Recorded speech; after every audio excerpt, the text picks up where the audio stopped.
tucked in the hills of Middletown, is one of the gems of the Jersey Shore. Regardless of the season or weather, there is always something of beauty here at Deep Cut Gardens, the horticultural park of the Monmouth County Park System. These gardens were initially planned and planted in 1935 when Vito Genovese bought the property and hired landscape architect Theodore Stout, giving him free rein, except for the hillside now known as the Rockery, which Vito wanted terraced and planted to remind him of his birthplace in Naples, Italy. The parterre at the base of the Rockery was designed to make an impression when seen from the house at the top of the hill. This formal garden is now home to over 150 rose bushes representing over 50 different varieties planted in beds edged with dwarf boxwood.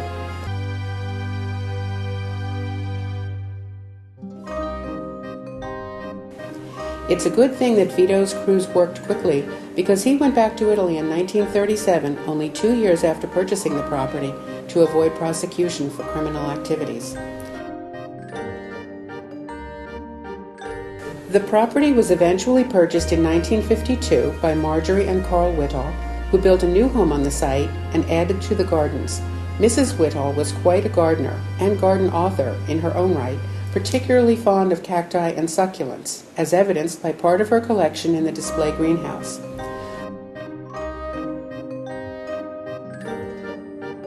Upon her death, Mrs. Wihtol bequeathed half her property to the Monmouth County Park System, which purchased the other half with Green Acres funds, with the request that it be used as a horticultural park dedicated to the home gardener. The Withol's former residence now houses classrooms for horticultural programs, seasonal displays, offices, and a horticultural library with more than 4,000 books, periodicals, and videos.